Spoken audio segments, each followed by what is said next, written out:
Të nderuar teleshikues, mbrëmë nisim emisionin debatin Channel One. A duhet të prishej kisha e Dërmiut? Për këtë do diskutojmë sot. Unë kam ftuar përfaqësues të kishës autoqefale ortodokse shqiptare, analist, njohës shumë të mirë të monumenteve të kulturës në Shqipëri dhe gazetar. Andon Merdani, Peshkopi i Krujës. Mirëmbrëma. Mirëmbrëma. Miron Çako, drejtori i zyrës së katokizmës në Kishën Ortodokse Autoqefale të Shqipërisë. Thoma Dhima, zëdhënës i Kishës Ortodokse. Mirëmbrëma, mirë se erdhët. Kam të ftuar Apollon Baçe, ish drejtor i Institutit Monumenteve të Kulturës, antar i Akademisë së Shkencave. Mirëmbrëma, mirë se erdhët profesor. Platon Nesturi, gazetar, analist. Mirëmbrëma. Mirëmbrëma. Mirë se erdhët. Dhe Bashki Muça, analist, gazetar. Mirëmbrëma, mirë se erdhët. Pyetja e parë për ju, Hirësi. Të gjithë kemi dhënë mendimin tonë, ose edhe nuk e kemi shprehur publikisht, po e kemi menduar, po do doja mendimin tuaj si hyrje që për atë që ndodhi në Dërmi, pra shkatërimin e kishës në këtë fshat, Shën Stefanit, a mund të shmangej një incident apo një ngjarje e tillë dhe mund të gjendej një mesme për gjithçka që ndodhi aty? Ishte një ngjarje e trisht, edhe për besimtarët ortodoks ishte edhe një plagosje e ndjenjave të tyre. Fatkeqësisht u bëm dëshmitar për herë të parë pas viteve 90 të shkatërimit të një objekti kulti, në një mënyrë as pak të denjë për objektin, edhe për vendin që zhvilloheshin këto ngjarje, edhe mënyra e prishjes, gjithçka mund të ishte shmangur. Nga ana jon për herë gatishmëria për të biseduar, nëse është për të mirën edhe të atij objekti, ose të historisë, ose të vlerave, jemi për herë të gatshëm të bisedojmë e të bëjmë të mirën të mundshme. Fatkeqësisht këto gjëra munguan. Faleminderit. Për ju i nderuar, gati e njëjta pyetje, mund të bënte edhe vetë Kisha Autoqefale Ortodokse Shqiptare përpjekje që të mos arrinin në këtë situatë që tashmë, domethënë, janë vendosur në llogore palët? Po, Kisha Ortodokse Autoqefale Shqipërisë u në përkëmbë, nuk u morë në konsiderat nga autoritetet shtetërore, nuk u pyet fare, dhe çdo veprim është një veprim i njashëm i shtetit, dhe bëri atë që bëri, pra siç e tha dhe Irsia, siç e pam dhe të gjithë neve, ajo na kujtoi neve ato shkatrime që ndodhen në vitet 67 dhe pasuan pasaj më vonë, dhe duhet të rikujtojmë se kisha e parë që u prish në vitin 67 ishte një manastir ortodoks, ishte kisha e Shën Ablashit, pastaj vazhduan u prishën dhe kisha tjera, u prishën xhamia Teqe, gjithçka tjetër, por kjo s'ka lidhje me që ishte e para. Po mirë, domethënë na kujton neve atë 67-ën, dhe diçka tjetër mund të them, ne na kujton dhe diçka tjetër më të trisht akoma që po jetojmë sot, se si prishën kishat manastiret nga fundamentalitët islamik të ISIS-it. Pamje, skena të cilat paralelizohen me njëra tjetrën, pavarësisht se kjo ndodhi nga shteti shqiptar, justifikuar me justifikimet e veta, po për ne nuk ka asnjë lloj justifikimi. Nderuar, ky krahasimi me ISIS-in dhe me Sirin, a jeni i bindur që... Jo, unë jam i bindur nga pamjet. Pamjet janë pothuajse të njëjta. Kishat shkatruar atje, kishat shkatruar këtu. Okej. Zoti Dhima, kam një pyetje të tillë. A ishte e denjë për kish ajo godin? Në radhë të parë, desha të bëja një sqarim. Në të gjithë këto veprime që janë bërë nga autoritetet shtetërore, si lokale, si qendrore, nuk ka asnjë lloj ligjshmërie. Të gjitha veprimet janë bërë duke shkelur të gjitha ligjet e mundshme të shtetit shqiptar. A ka një vendim për prishjen? Ka vetëm një shkresë nga një inspektor i inspektoriatit vendor, dhe nuk ka asnjë vendim nga bashkia, as nga kryetari i bashkisë. Ku t'ja ka dorëzuar atë? Të cilën ai, duke mos qenë në gjendje ta zbatonte, sepse nuk mundet banorët vet. Është e njëjta gjë që ndodhi në Përmet, me që nuk pranonte asnjë përmbarim dhe asnjë person në Përmet dhe në gjithë zonën e jugut të prishte kishën e Shën Marisë në Përmet, morën persona nga veriu, nga zona e Tiranës dhe më sipër, të cilët nuk kishin asnjë lidhje me zonën. E njëjta gjë ndodhi dhe atje. Inspektori nuk mori përsipër, sepse nuk e bënte dot asnjëri në zonën e Dërmiut edhe të Imarës, dhe dërgoi ditën e diel, që është pak e çuditshme, dërgoi një shkresë në Tiranë. i nukut qendror, në mënyrë që të vinin ata ta prishnin. Dhe ata erdhën natën, në errësirë, në orën 2 deri në 4 të mëngjesit dhe e shëmbën. Ato prishjet zotin në mënyrë sepse e dinin që banorët do t'i kishin kundër. Dhe për deshën të shmangnin konfrontimin. Jo i morën nga Veriu, jo nga Veriu, stingëllon mirë kjo. Jo nga Veriu, i morën nga Tirana dhe në zona të tjera, sepse nuk pranonte asnjëri në ato zona që të shkonte të prishte kishë. Ma ngatrove pak të, sepse po të pyesun ai që vuri atë, ai personi që e prishi, domethënë. Nuk ishte nga zona, erdhi nga anë të tjera. Nga ishte? Nuk e di. Jo, nga që tha që erdhën këte dhe jo, nuk merre me biografire. Problemi qëndron thjesht. Nuk ishte asnjë veprim ligjor. As nga në planin arkeologjik që ishin bërë disa gërmime ose që thuhen do bëhet, nuk ka asnjë vendim të Këshillit Qendror të Arkeologjisë dhe që të ngarkojë specialistë për gjëra të tilla. Nuk ka asnjë vendim për ta shpallur monument ose tjerë, sepse ajo nuk është monument që nga viti 67. U hoq nga lista dhe u shkatrua plotësisht sepse u quajt një objekt jo i rëndësishëm, është tjetër gjë sa mund taj, dhe u shkatrua plotësisht në kohën e komunizmit. Do me thënë, nuk është as monument, siç e njoh ligjërisht them. Pastaj mund të thuhen shumë fjalë që është monument apo jo. Edhe specialistët po këtë gjë thonë, edhe në Institutin e Monumenteve dhe Ministrinë e Kulturës po këtë gjë kanë afirmuar, që nuk është monument. Dhe përsëri dhe sot kishte shkresa dhe dokumenta të cilat deklaronin, personi që ka studiuar këtë godin, profesor Aleksandr Meksi, deklaron që nuk ka qenë monument, është thjesht një kishë ortodokse.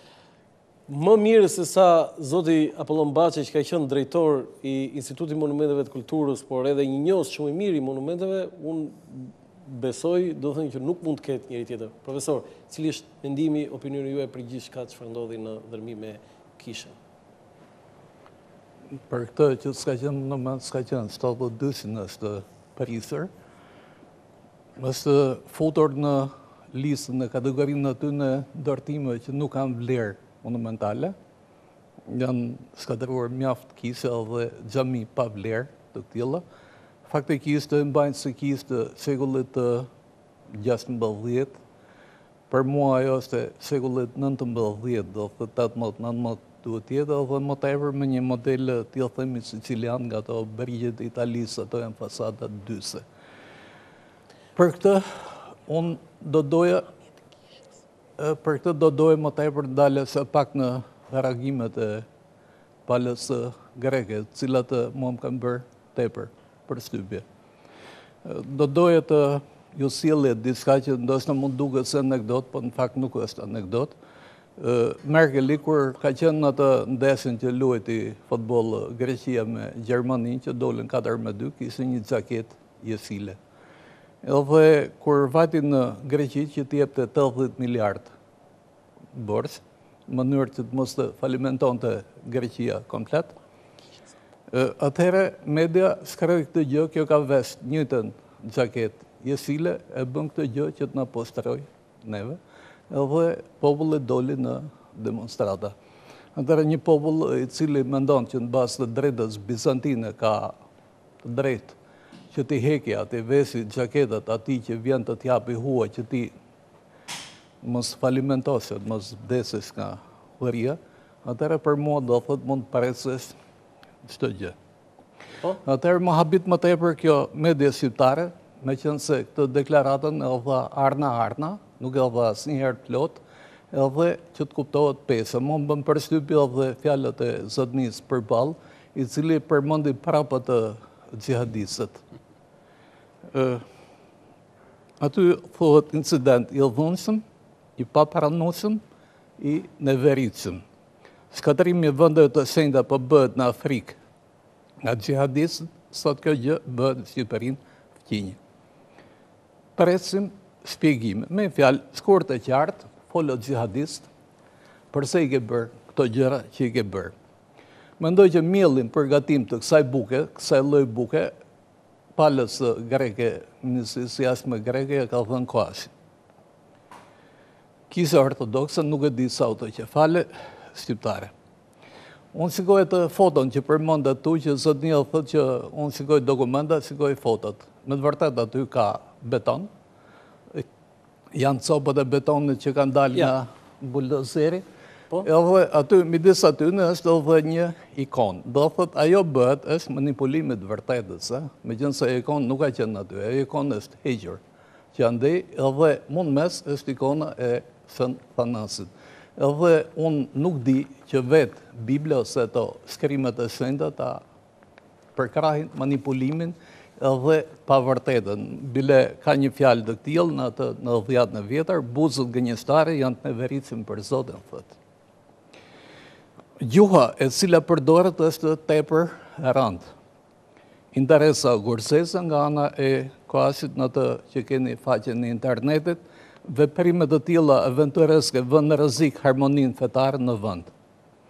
Komentarin e kanë lënë doktor Panajot Barkës, i cili thotë të gjë është përbotimi tek juve, debati tenton të fshehë vatrën në nxehtë të një problemi fundamental në raportet historike midis fesë së krishtere ortodokse dhe asaj katolike. Para punës herë, për mua këto janë sekte, nuk janë fe. Një fe është feja kristiane dhe ndahet në të dyja. E i tillë thotë te kalon himarën, epirin, Greqinë, Siberinë. Do të shikojni këtë mënyrën në ndarjes Greqia, Siberia, Epiri, do thotë vorja, Epiri, diçka më lartë. Atëherë të i vëmë kasbën tolerancës dhe neglizhencës fetare, hajde të bëhemi palë me Greqinë që i natët i ka me Europën katolike, nga që nuk po i falë ato 320 miliardët e borxhit të eurove që i ka shpenzuar në mënyrë skandalose, do thoja. Nuk e di, po është gati anekdotale, po një vërtet anekdotale që kishte një ligj të tillë që vajzat e generalit darasë deri në 30 vjeç nuk kishin gjetë burr, atëherë i lidhej pensione, do thotë e për këtë gjë duhet pagoj bullgari, duhet pagoj tjetri me këto. Nuk e di se sa është kjo në frymën e epistolës që apostoli Pavël i drejtohet romakëve me fjalët ju bëj thirrje o vëllezër, të ruheni nga ata që shkaktojnë përçarje duke krijuar pengesa kundër doktrinës që keni mësuar, smangeni ato. E për mua ka një feja kristiane. Okej. Zotë Nisuri, cili është mendimi juaj për atë që ndodhi, duke qenë se ju jeni vetë nga ajo zonë edhe jeni i njohës i mirë i të tilla probleme, të tilla çështjeve? Spari. Padyshim domethënë që gjitha këto probleme që kanë bëjnë me sentimentet fetare, këto janë telet shumë të ndjeshëm. Dhe është normale që duhen trajtuar me shumë kujdes dhe me një frym të tillë që të mos krijojnë asnjë lloj keqkuptimi, sepse këtë bëjmë pikërisht me sentimente njerëzish. Dhe këtu nuk po flasim thjesht për institucione, domethënë që janë të komuniteteve, por dhe ke njerëzit. Tani, ajo që unë pash në gjithë këtë gjë, ishte fakti domethënë që po prishe një ndërtim, por që nuk po e kuptoje se kush e kishte nisur, kush institucione kishte nisur këtë gjë. Sepse kjo ka të bëj pikërisht edhe me faktin tjetër, domethënë sepse institucioni i cili nis një procedurë për të bërë një prishje apo për të bërë një plan tjetër, është normali që do të japi dhe sqarimet përkatëse se çfarë do të bëhet aty. Dhe e gjithë kjo, në gjithë ato ditë që zgjente debati, kjo faktikisht mungoi. Ishin pak a shumë deklarate sporadike, të cilat në vetvete nuk sollin gjë tjetër veçse një amullim më të madhe. Tani, ajo çfarë është thënë për sa i përket kësaj. Domethënë u lidh gjithçka, njëherë ishte ndërtim pa leje, njëherë ishte ngritur si ishte ngritur, ajo normale, domethënë që kush do që të jetë si objekt, duhet të jetë sa më i bukur, aq më tepër që të jetë edhe estetikisht dhe gjitha tjerë. Megjithatë ishte objekt kulti. Dhe në këtë aspekt mendoj se duhet kishte një komunikim më të mirë edhe me banorët e zonës, edhe me komunitetin, sepse ishin këta njerëz cilët shkonin këto objekte fetare, dhe njëkohësisht edhe me institucionin përkatës. Edhe besoj se e gjitha kjo nuk do të kishte pasur këtë lloj ngacmimi, këtë lloj mënyre e cila duket sikur dolëm ca djaj nga shishet dhe na turbulluan gjithë situatën rreth e qark. E them dhe njerë, çështjet fetare, sido që të jetë puna, janë sentimentet cilat ne duhet jemi shumë kujdesshëm. Aq më tepër shteti. Sepse ne e dim, domethënë, ne jetojmë në një komunitet të madh që është Shqipëria, ku kemi besime të ndryshme fetare. Dhe janë ekuilibra, cilat normale pas periudhës komunizmit, rindërtimi tyre dhe gjetja e vendit të këtyre institucioneve dhe besimeve në një shoqëri e cila erdhi të traumatizuar pas viteve 90, normale që duhet të jemi shumë të kujdesshëm në mënyrë që të gjenden ekuilibrat e rinj dhe që të vijojë po e njëjta harmoni, po e njëjta tolerancë dhe po e njëjta bashkëjetesë paqësore dhe në respekt njëri tjetrit. Kështu që mbi këtë bazë, besoj se do ta shtjellojmë më tutje, duhet ishte një lëvizje shumë më e kujdesshme. Zoti Muça, mendimi juaj, shteti mund të vepronte ndryshe, më i matur, duke bashkëbiseduar me përfaqësuesit e kishës autokefale ortodokse shqiptare, mund të gjende një mesme, sepse siç tha dhe zoti Nesturi, kemi sentimentin mes, është feja, nuk është thjesht një ndërtim pa leje dhe po, unë jam i predispozuar të komentoj Apollon. Nes nuk na than përfaqësuesit e fesë, atë na tha Greqia. Po, se nuk mund të pyesim. Zotnia përsëriti, përpa. Mendoj se është e rëndësishme të komentoj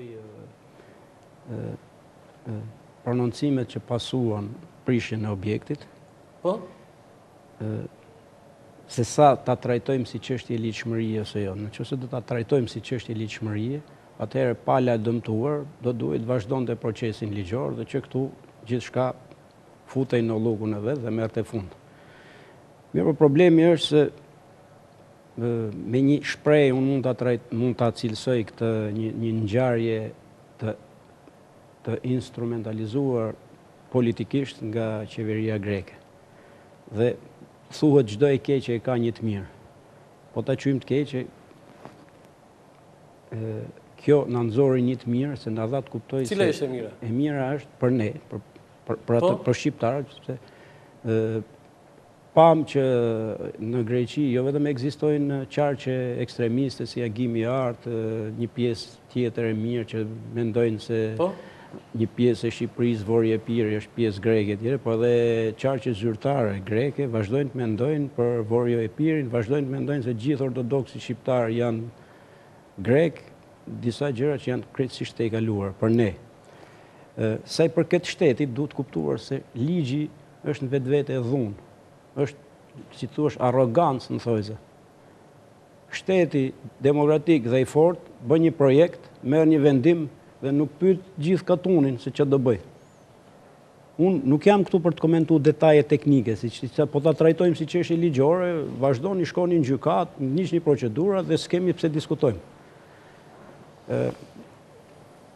Në këtë kuptim, unë jam në anën e shtetit, sepse ata kanë paraqitur argumente, Bashkia e Vlorës, qeveria, sipër është prononcuar disa herë kryeministri, dhe i cili normalisht ka mbrojtur faktin që ne jemi brenda territorit një shteti shqiptar, po vi gjithmonë aty tek përplasjet politike, se pati përplasje politike dhe në sfond vazhdon të ketë përplasje politike. Nga ana tjetër, po të mos e kisha pa këtë ndërtesën ose objektin, vërtet do të isha sensibilizuar dhe unë dhe do të kisha menduar ç'deshën që e prishën. Po që në momentin kur e pash, ajo nuk më ngjante kurkund me një objekt kulti. Një objekt, e them pa hezitim, i shëmtuar, me një kryq aty, mund të vinsh edhe 100 kryqe, pa jo vetëm kish nuk duke. Tjetra që mund të diskutojmë vijim, që ka të bëjë edhe me historinë e atij vendi, mund të jetë edhe një motiv që duke perifrazuar mbrojtësit ose atyre që ishin në anën e qeverisë, thonë që aty ka një histori tjetër e cila duhet respektuar. Dhe qeveria ka paralajmëruar ose ka deklaruar se aty do ndërtohet një kish e re me parametra që i përgjigjen zhvillimit të asaj zone, për gjitha për shërbesat, për pritjet dhe që besoj që kur të ndërtohet paneli përballë do flas ndryshe.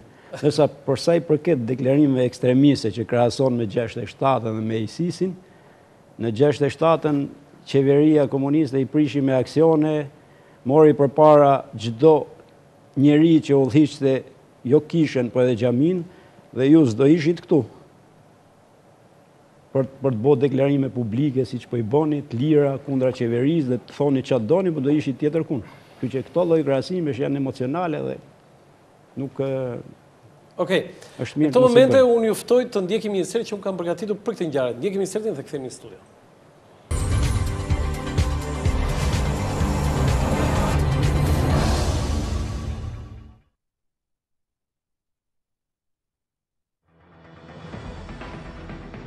Kisha e Dhërmiut, konflikti një natë e vere, nga Roland Qafoku. Kisha e Shën Thanasit në Dhërmi, ktheu sërish aromën e një debati që për disa vite e kishim harruar. Një debat që edhe pse lindi në Shqipëri, kokën e kishte në Athinë. Një debat që edhe pse ishte mes qeverisë shqiptare dhe një ndërtimi pa leje, u kthye në një konflikt mes qeverisë dhe kishës ortodokse. Këto ditë, i madhe i vogël, besimtar apo ateist, specialist, gazetar, por edhe më indiferentët e ngjarjeve e kanë dhënë mendimin e vet nëse qeveria bëri mirë apo gabim që e shkatërroi kishën e Thanasit. Kur flasim në parim, pothuajse të gjithë jemi kundër prishjes së objekteve fetare, të gjithë jemi kundër ndërtimeve pa leje, të gjithë jemi kundër ndërhyrjes së Greqisë në punët e Shqipërisë, të gjithë jemi kundër dëmtimit të harmonisë fetare. Por atëherë, përse një godinë që kryeministri e quan garazh kthehet në një fuqi e mbushur me barut dhe që nëse i ve flakën, mund të shpërthejë një konflikt të paparashikuar, janë disa veprime dhe deklarata që lidhur me këtë kishë mund të ishim ndryshe edhe po ndryshe në sensin pozitiv, do të kishim edhe situatën, po i rendisim në formën e pyetjeve. 1. A nuk do të ishte më mirë që e gjithë kjo zhurmë, debate dhe konflikt fetar, të zgjidhej pa e bërë këtë debat? 2. A nuk do të ishte më mirë që përfaqësuesit e qeverisë ta kishin biseduar këtë çështje më parë me përfaqësuesit e kishës ortodokse dhe pasi të kishin rënë u di që kisha të shkatërrohej për të ngritur një të re si shembulltyre së vjetrës të merrej vendimi? 3. A nuk ishte më mirë që asnjë palë të mos tregonte fodullëke prepotencë në mënyrë që të respektojë edhe ligji, por edhe feja, komuniteti fetar dhe besimtarët? 4. A nuk do ishte më mirë që prishja të mos bëjë natën fshehtas dhe pa praninë askujt? 5. A nuk do të ishte më mirë që vetë kisha ortodokse të mos e kthente çështjen politike? 6. A nuk do të ishte më mirë që më parë se të takonte kryeministrin e Greqisë, hirësia e tij Anastasianulatos, të takonte kryeministrin apo presidentin e Shqipërisë? 7. A nuk do të ishte më mirë që përfaqësues të kishës ortodokse të takoheshin me përfaqësues të fesë katolike, lidhur me varrin e Arbreshit, Nilo Catalano? Besojmë se shumica i përgjigjet me po këtyre pyetjeve dhe duke huazuar një nga kryeveprat e Shakespeare-it, dele denjë të themi se e gjitha ajo që ndodhi në natën e 26 gushtit në Dhërmi me kishën e Thanasit ishte thjesht konflikti i një nate vere.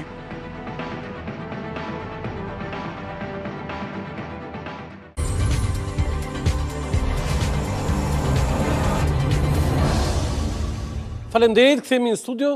Hirësi, si mund të zgjidhej gjithë kjo, sipas pikpamjes tuaj?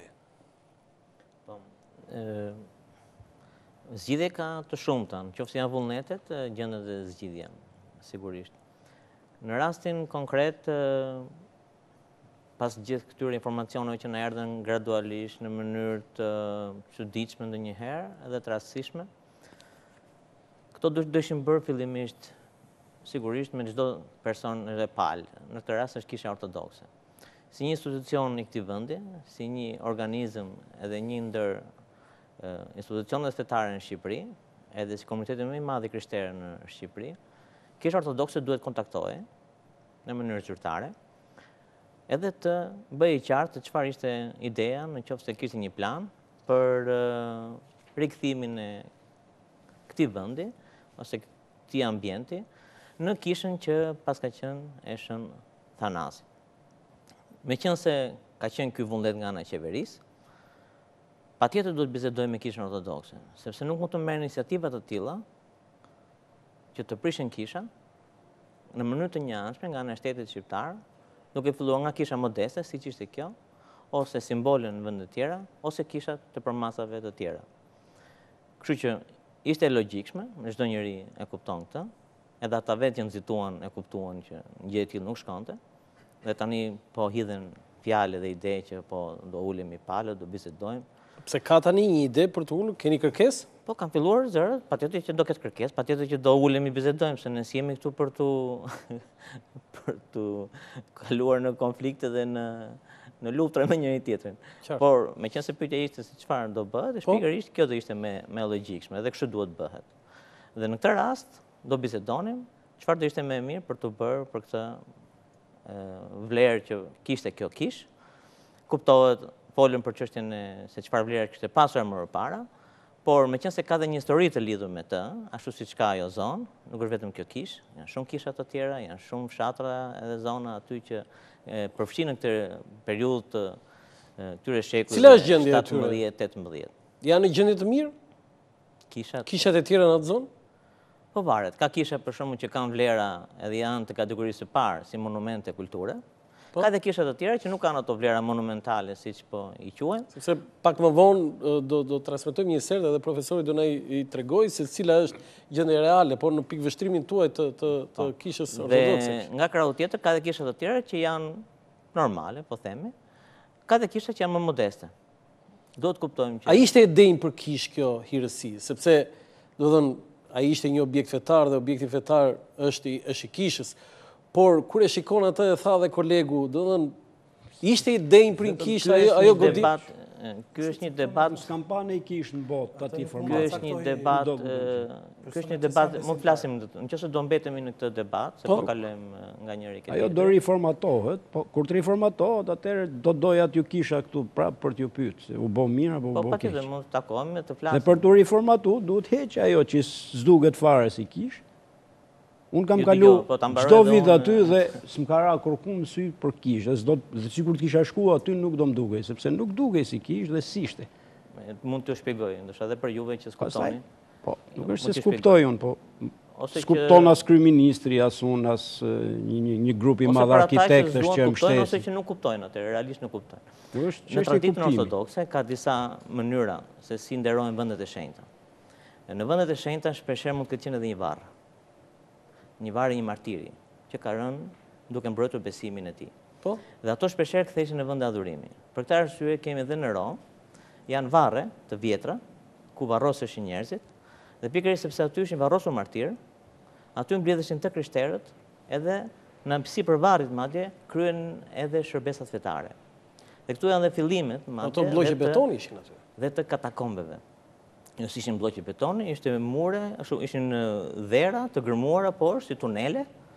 Prandaj edhe sot e kësaj dite, po të shkosh në Shën Pjetër, në katedralen kryesore në Vatikan, kush ka mundësi, mund zbresi poshtë në podrumet e saj dhe shikon të gjitha ato shtresat në të cilat janë akoma format se si gërmoheshin, hapeshin varret, shumë primitive, por ende sot e kësaj dite ato janë vende të shenjta dhe nderohen me shumë respekt dhe ndoshta dikujt mund t'i duken ato si gjëra të shëmtuara, e ca si kocka, e ca si dhera, e ca si tulla të vjetra, por nuk është kështu në kuptimin edhe arkeologjik, aq më tepër në kuptimin fetar. Kështu që sa vjet kishte kjo kish kështu hirësi? Ky debat është shumë i gjerë edhe kërkon më tepër informacion dhe për këtë falenderojmë dhe juve që na jepni mundësinë që të shprehemi. Patjetër është një çështje shumë sensitive. Dhe në këtë rast, meqense i kthehemi tash kësaj kishe, në Shqipëri, në vitet 90, siç ishte edhe kjo periudhë që u vëm dëshmitar, në shumë vende që kishin qenë vende kisha, ose vende të shenjta, që njerëzit kanë një histori të caktuar, ose ka ndodhur diçka e caktuar, njerëzit për herë edhe besimtarët, kisha, në ato vende ndërton ose kisha, ose një kishës të vogël, ose një simbol fetar, kryesisht një kryq ose diçka të ngjashme. Kjo nuk është vetëm në Shqipëri, kjo është në shumë vende ortodokse, madje edhe në vende të tjera të krishterë, kryesisht katolik ose të atëherë me që thatë, ka një kishë apo kishës tjetër pothuajse si kjo? Po, patjetër që ka. Ku mund ndodhet kjo? Po ndoshta edhe aty kjo lidhet edhe me atë që ne nuk dimë, duhet ta themi që nuk e kemi informacionin. Ka shumë. Si kjo kishë, me pak a shumë me të njëjtën godinë, me thjeshtësinë e saj ka. Si kjo, me blloqe betoni, me atë pjesën e soletës që Po, me thjeshtësinë e saj ka. Ka të tilla. Patjetër që ka. Ka dhe më të thjeshta akoma. Ka dhe thjesht. Jo, më të thjeshta sepse e shpjeguat. Ka një varr, një ikonizëm, mund të jetë diçka, mund të jetë një shpellë. një shpellë që mund të jetë vetëm aq dhe aq është. E megjithatë ai për ne është vend i shenjtë, duhet respektuar. Vend i shenjtë është tjetër gjë dhe kisha është tjetër gjë. Duhet konsideruar si një diçka që Okej, ju kërkoj ndjes për ndërprerje publicitare. Publicitet, kthehemi sërish në studio. Faleminderit, kthehemi në studio. I nderuar, mirë pjesa se si mund të zgjidhej, por reagimet a kanë qenë ato më korrekte, qoftë nga ju si kisha autoqefale, nga qeveria, për të mos kaluar pasaj te shteti grek që për hir të vërtetës vetëm ata e dinë se si mund të bëjnë një deklaratë në Shqipëri. Kjo është një ngjarje që shumë njerëz i ka shqetësuar, disa për mirë, tu flasim për besimtarët, disa ka gjetur shkak për telenovela, disa duhet manipulojnë, çdo kush ka drejt të flasë, jemi në lirinë e fjalës, por për ne si të krishterë ortodoks do të thotë një prishje të shtëpisë së Perëndisë. Për dikë, ajo mund të jetë një garazh. Dhe aq më keq kur këtë e shpreh kryeministri, sepse ai duhet të ketë kujdes se përfaqëson shtetin, popullin, sepse fyen ndjenjat e shumë besimtarëve. Se çfarë është një kish nuk e përcakton as kryeministri as shteti. As dikush që mund të jetë ateist ose një besimi tjetër. Qartë. Atë e përcakton ai që beson dhe aq më tepër kur flasin për kish, atë mund ta shprehin të krishterët. Dhe të krishterët kanë institucionet e tyre që shprehin kjo është kisha. Kisha e Dermiut është kish ortodokse, njihet në kadastrin e kishës për shekuj, vend adhurimi, vend ku janë lutur njerëzit, madje aty është një vend jo thjesht ndërtuar si një objekt për përdorim, por ka ndodhur dhe një ngjarje, historia na tregon se aty ka ndaluar një koler me lutjet e Shën Athanasit ose drejtuar shenjtë Athanasit, dhe aty është ndërtuar kjo kish, pra është shumë e ndjeshme tek banorët. Dhe kur është prishur kjo kisha, aty brenda nuk ka pas vetëm tulla, po ka pas ikona, ka qenë ungjilli, që për ne është libër shumë i shenjtë, siç është Kurani për muslimanët, dhe ato u gjenden në rënoja, sepse populli ose prifti nuk e boshati si kishën, sepse ata nuk e pranuan. Do të thonë ajo ra aty mbi ato. Po, ra aty, u gjenden aty. Pavarësisht se mund të thuhet manipulim. Për kujtes, kryeministri është me preardhje ortodokse, por i pagzuar katolik. Nuk ka rëndësi për mua kjo çështje tani, po flasim për... Jo, nga që thatë si Kurani, po... Jo, mirë, flas për ungjillin që u gjend nën Gërmalla, flas. U gjend nga prifti nën Gërmalla. Dhe jo se u vendos aty, sepse kisha u prish natën, në orën 4 të natës. Tashti, ne mund të flasim shumë, por mund kemi shumë amëndësi, mund ta kalojmë nga Greqia, mund të shkojmë te Serbia, mund të shkojmë s'ka rëndësi. Por e rëndësishme është... Tani edhe Serbia na duhesh ne. Po jo më po shumë tash shkon ajo histori telenovel tash. Problemi është ky, si kish ortodokse, si një popull i thu që ka telenovel. Po flasim për ata që prishin atë, ose mënyra se si e prishin. Për kishën ortodokse, kjo është një shkelje ligjore. Është prishur një marrëveshje. Cila është kjo marrëveshje? Po. Në datën 22 parit 2009. Po.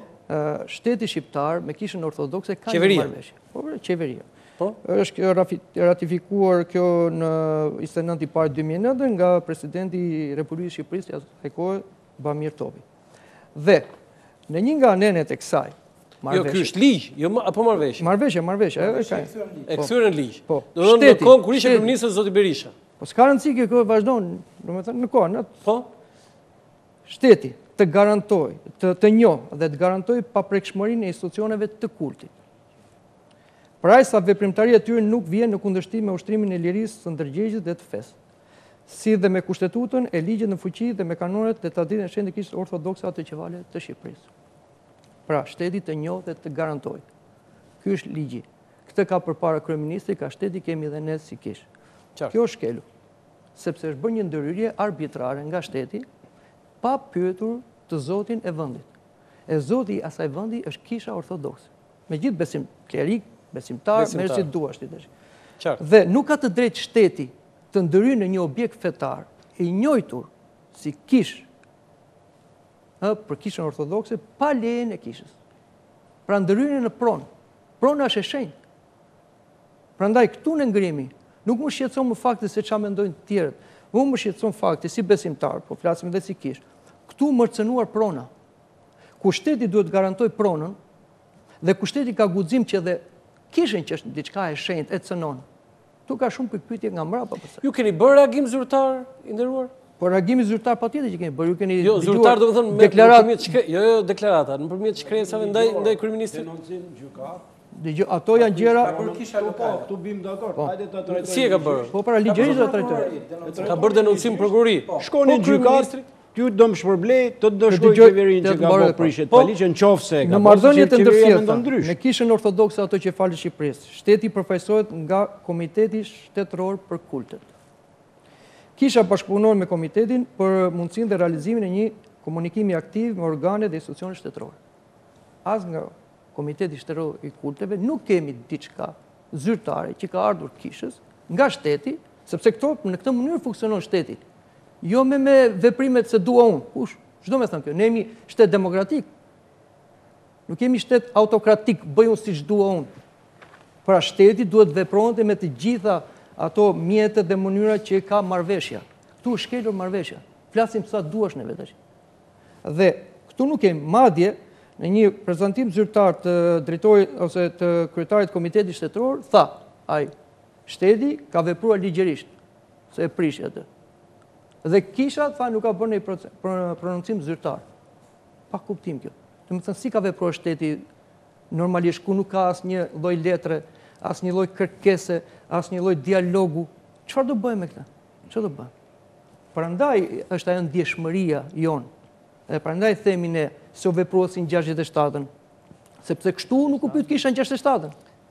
Ky krahasimi Merë si të duash ti, Kisha kështu u prish në 67-ën. Pra, i tha, ti nuk ekziston më si institucion, Kishën do ta bëj unë si dua, e prishi, e tjetërsoj. Shteti tani kërkon ta prishi dhe ta tjetërsoj objektin. Jo, fal Zotit, po nuk jemi në diktaturë dhe fal Zotit nuk jemi në 67-ën. Diktaturët nuk nisin për njerë. Dhe 67-a nuk erdhi për njerë.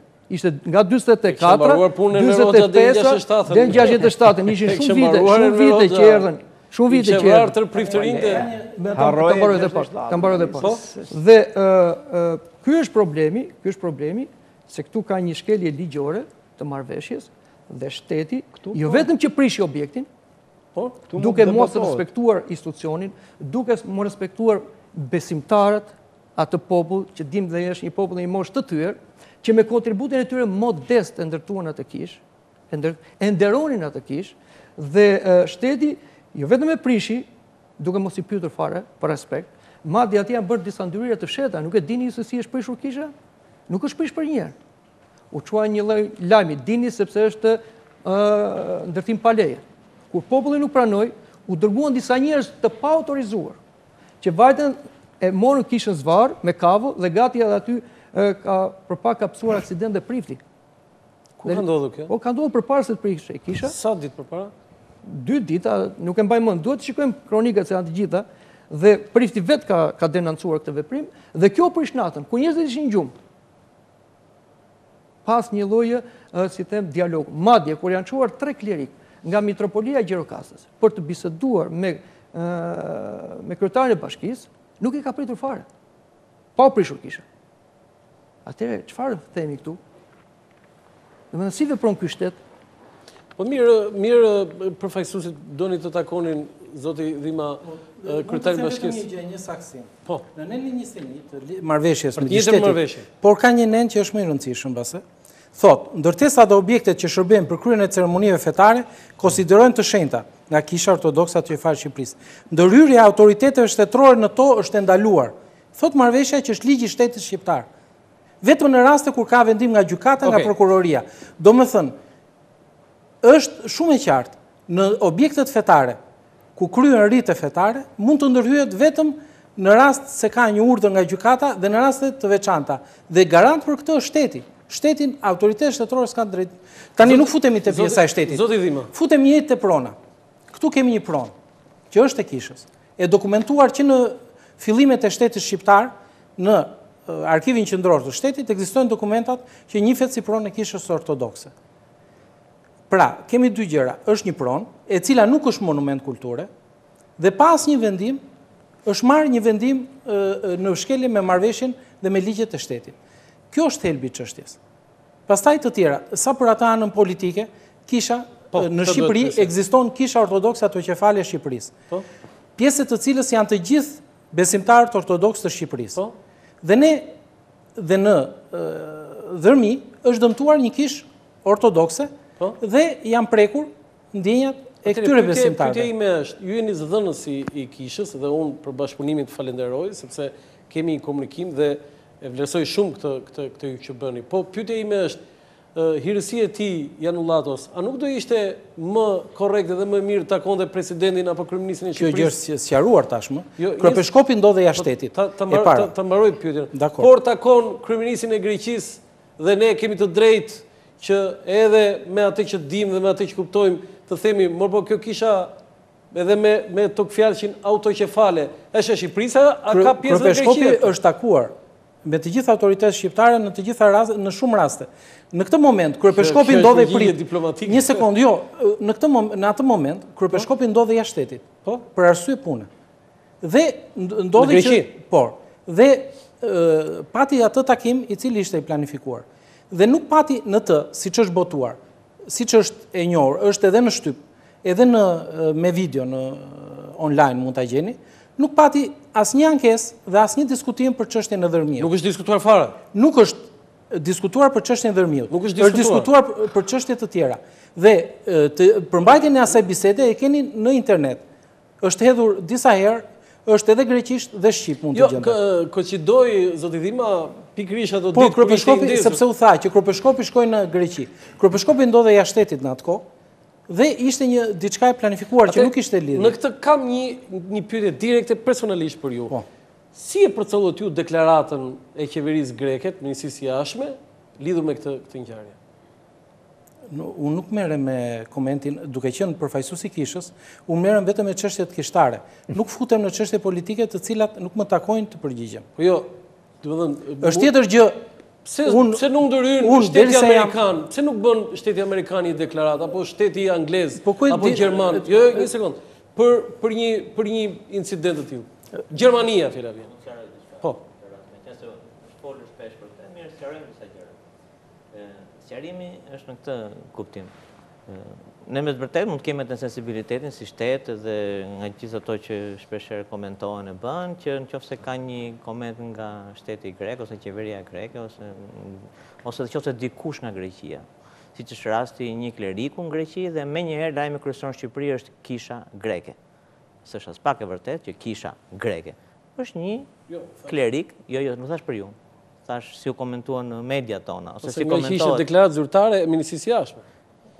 Jo, diçka tjetër po thoya. E kuptoj, po flas në këtë rast, duhet të thënë nuk kishte bën me kishën. Në rastin e deklaratës qeverisë greke, ata e ndjen ashtu dhe u shprehen ashtu. Ç'mund kishin ata? Nuk marr përsipër të mbroj edhe të gjej motivet çfarë është mbrapa tyre, por mund të them diçka tjetër.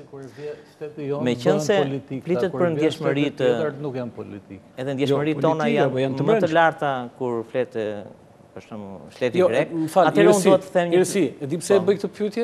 Tani ne kishën ortodokse dim historinë dhe një nga gjërat më të rëndësishme në historinë e kombit shqiptar është ndarja e kishës ortodokse autoqefale. Prandaj ndërhyn Greqia. Çfarë lidhje ka kjo? Po ka lidhje, do të thotë ç'pun ka shteti grek të komentojë. Ka lidhje me autoqefalin. Jo, ka lidhje. Ne kemi autoqefale të shkëputur. Qeveria greke nuk foli kundër kishës ortodokse. Erdhi në mbrojtje. Dhe neve do kërkojmë, jo them unë. Ne do kërkojmë mbrojtjen edhe mbështetjen të gjithë organizmave ndërkombëtar, duke filluar nga kishat e krishtera. Tu keni të drejtë. Po patjetër. Dhe nga të gjithë organizmat. Po shteti grek ç'pun ka? Edhe shteti grek, edhe shteti amerikan. Po jo edhe se ata për një gjë që ndodh këtu. Edhe. E ju them diçka, një fakt. Nuk është sekret ta themi. Në kohën që Kryepeshkopi ishte në Athinë këtë ditë, ambasadori amerikan ka insistuar të bëjë një telefonat me Kryepeshkopin. Është lidhur me të. Kjo është normale. Kur është shteti amerikan është normale. Kur është shteti grek është anormal. Kur është shteti rus është shumë e rëndë. Pra vendet ortodokse duhet të jemi të drejtë në gjykim. Dhe nga krau tjetër, prandaj duhet t'i ulim pak tonet. Jo edhe t'i drejtojmë mendimet e njerëzve dhe t'i komentojmë vetëm negativisht. Le të shohim dhe pozitive në këtë rast. Dhe media duhet ishin në mbrojtje të kishës ortodokse, se u dëmtua. Shpeshherë media thënë kundër kishës ortodokse. Media nuk është kthyer kundër.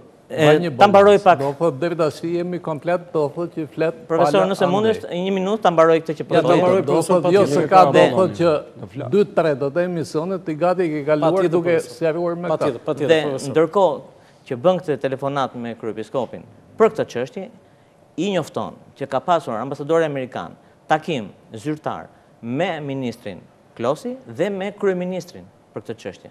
Dhe i ka shprehur atij ndjenjat e tij për këtë çështje dhe situatën që po ndodhet.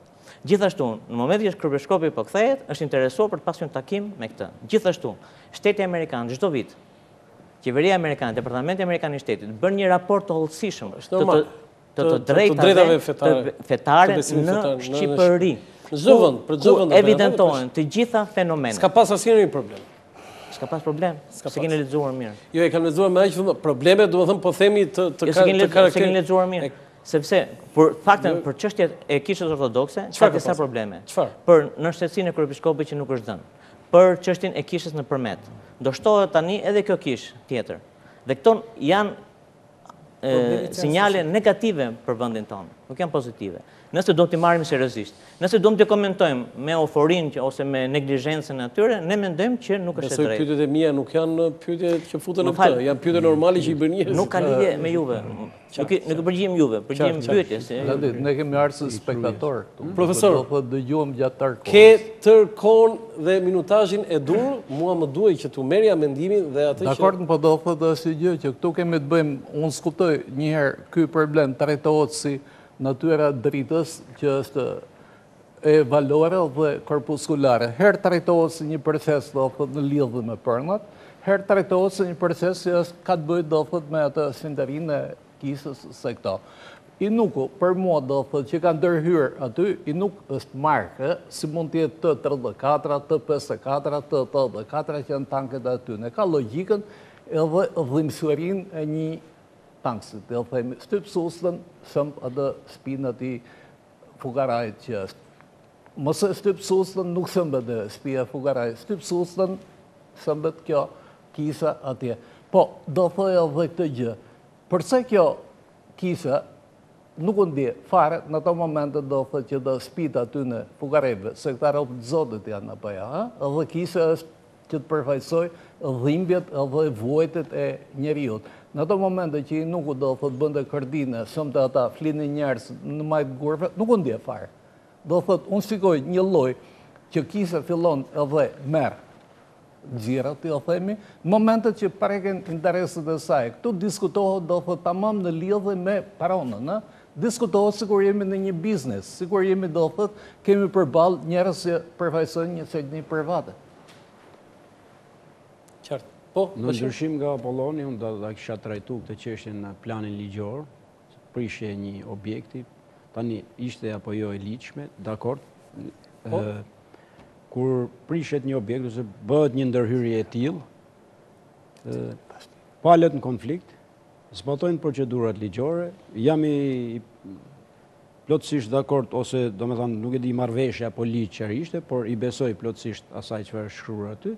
Dhe sikur pala ose kisha do të kishte ndjekur procedurat ligjore që kundërshtojnë prishjen e një objekti, nuk do të kishim marrë deri këtu, grekët nuk do të kish pas nevojë, qeveria flas të bëjnë deklarat, pjesa ose reagimi i kishës në Shqipëri do të ishte shumë më i butë, shumë më ligjor, por siç e thash në fillim, i rikthejmë asaj, është një ngjarje e instrumentalizuar për interesa politike.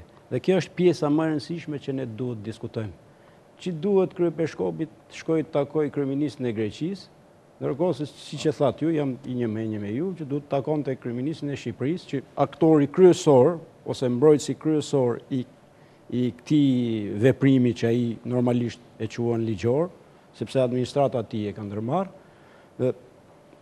Ne ortodoks nuk ka vetëm Greqia, ortodoks ka Maqedonia, ka Serbia, ka Bullgaria, ka Rusia, pse nuk takoj kryeministin e Bullgarisë, pse jo të Serbisë, pse jo të Rusisë? Është shumë e qartë, nuk kam drojë ta them, sepse një pjesë e madhe e grekëve pretendojnë territorën në Shqipëri.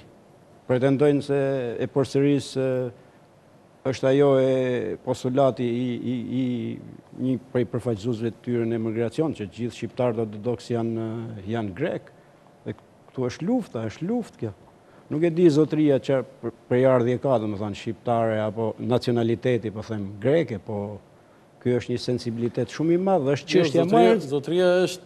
Thatë është i kryes, po nuk e di, dhe më thënë, sepse kryepeshkopin e di që përjardhje ka, dhe shpesh herë, dhe më thënë, nuk kemi qeni një mendje me të, po dakord me deklarata ndërhyrje ka vite kjo punë, madje në qofse ju kujtohet në kushtetutën e vitit 94, në qofse do t'ishte miratuar kur ish presidenti asaj kohe hodhi në referendum, kryepeshkopi me origjinë greke do kishte ikur nga Shqipëria, kështu që ka pas përplasje. Shqipëria mund të ishte përcaktuar si një vend që ndryn në çështjet fetare, nëse do ishte logjik. Nuk e di që do kishte ndodhur, po nuk e di.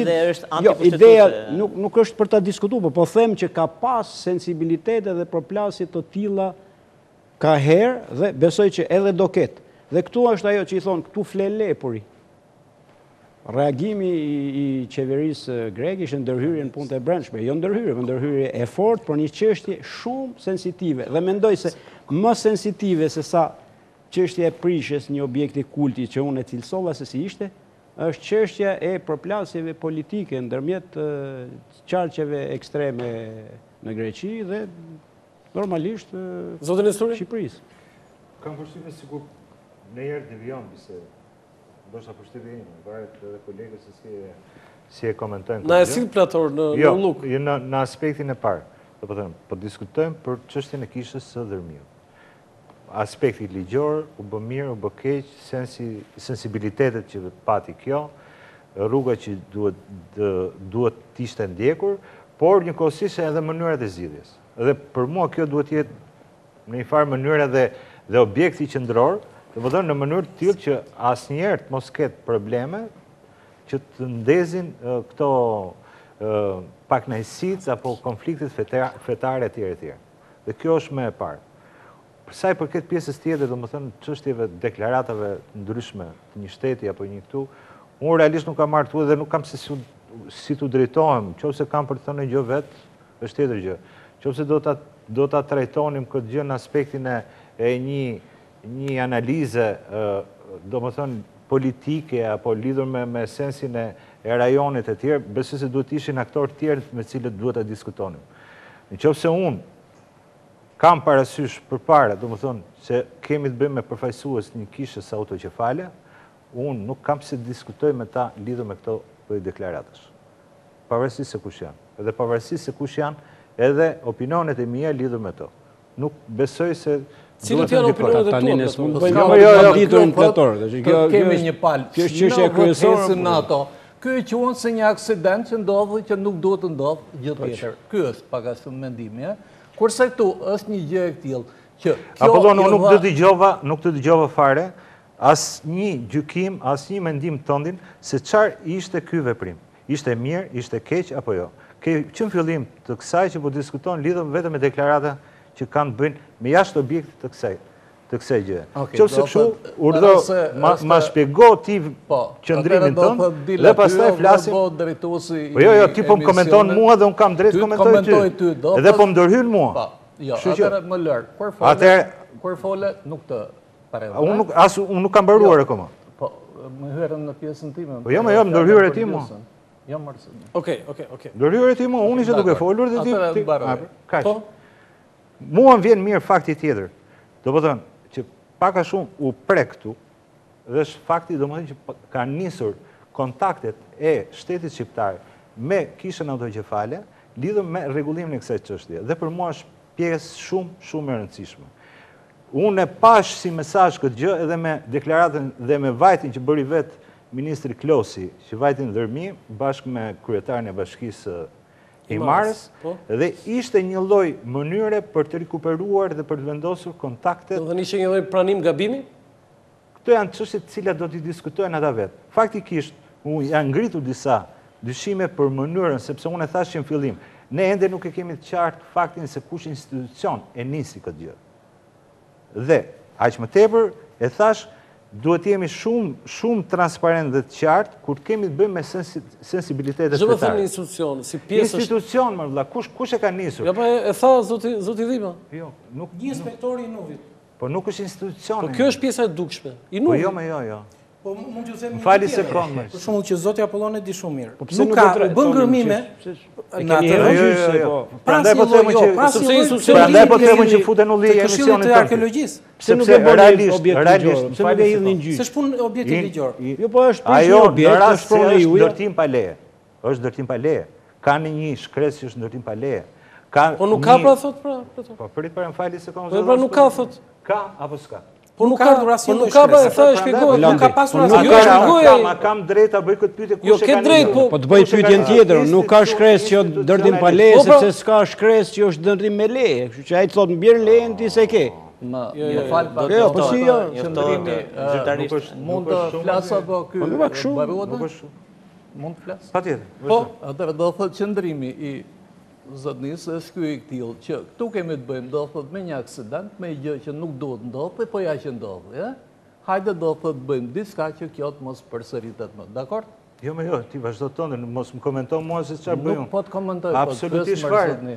Ai që më ka dëgjuar më ka kuptuar më mirë se ty me ç'po shoh. Okej. Do thotë dakor. Kurse unë mundohem ta kap problemin në gjë tjetër. Do thotë tu kemi të bëjmë me një rast tejet banal, i cili politizohet ose kalohet do thotë në skaj. Ç'është arsyeja e kësaj gjëje apo jo? Do thotë lufta parë, plasi kot më kot, do thotë nga një lloj atentati që u bë. Ty që fare bukur mund mos ishte bër. Po isin ngërmbulluar masat në mënyrë të tillë që vetëm një shkrepse ty sillte eksplosionin. Do thotë ato problemet që unë shoh janë këto. E parë punës i herë që mundove ta kap me anë në Greqisë. Ku si jep të drejtë Greqisë që të merret me këtë problem. Përse kjo bëhet një problem i cili në vetvete nuk është një gjë ku se disi. Po që se do vazhdoje me ato insertet që të kam përgatitur, do mundohet se të t'jepja shpjegimin edhe në këtë gjë. Mundësisht në ziri. Publicitet dhe direkt mas publicitetit, insertin me gjendjen e kishave në dhërmi. Kisha e Shënkollit, Krutje, Lushnje. Kisha është ndërtuar dhe pikturuar në vitin 1811 nga Nikola Qetiri nga Grabova. Problematika: çarje dhe hapje mureve të kishës me rrezik rrezimi, çatia e hapur, çarje dhe rënia fresku, mbulimi i tij nga pluguri, bloza dhe kriprat. Kisha e Shën Gjergjit, Vidhkuq, Korç. Kisha e Shën Muhillit, Vuno, Vlorë. Kisha e Shën Sergjit e Bakut, Himar, Vlorë. Kisha Selie Peshkopatës së Himarës përmendet në dokumentacionin historik në fund të shekullit të 10. Kisha i përket dy fazave ndërtimore dhe ka dy faza pikture. Faza e parë i përket shekullit të 10. Piktura e fazës së dytë që ndodhet në apsid mendohet se i përket vitit 1783. Kisha e Shën Sergjit e Bakut, Himar, Vlorë. Problematika: çatia depërton lagështir. Piktura në apsid është në degradim të plot për shkak të lagështisë te normave të lejuara. Rënje e suvas së pikturës, çarje dhe plasaritje, rënje e pelikulës. Piktura e fazës së parë të shekullit të 10 është e lyer me gëlqere. Kisha e Shën Thanasit, Pec, Sarand. Kisha e Shën Thanasit është ndërtuar dhe pikturuar në vitin 1525 nga piktori Ilia Longoviti.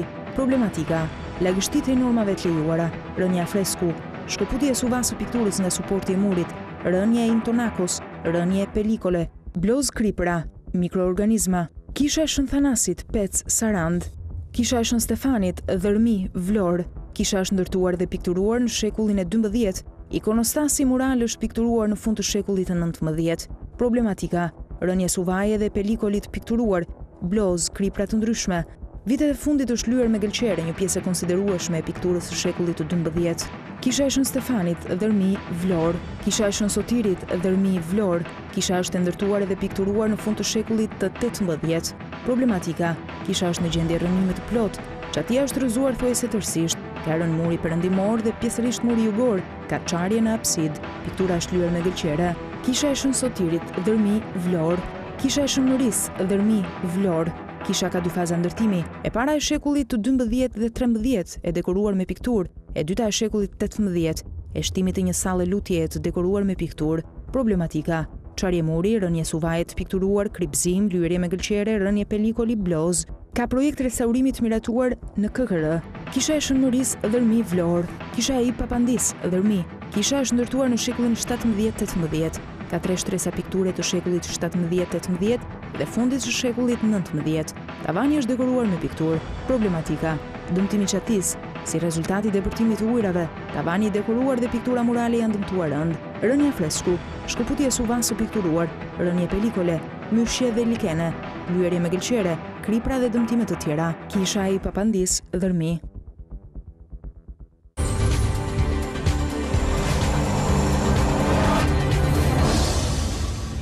Faleminderit, kthehemi në studio. Profesor, ju i njihni shumë mirë dhe e dini gjendjen e kishave në Dhërmi. Ndërkohë regjia mundet na ndihmoj pikërisht edhe një herë pamjet nga para me fotografi për kishat në zonën e Dhërmis. Kjo gjendje, profesor, ka degraduar në dekada apo është thjesht pjesa e viteve të fundit? Tërë mund të them që gjendja e monumentet kulturës është më miserabël se sa ka qenë në tërë jetën e saj që nga koha e Bizantit, e turqve, e komunizmit edhe sot. Sot është gjendje më katastrofike. Ato që janë më keq se të gjitha janë kishat.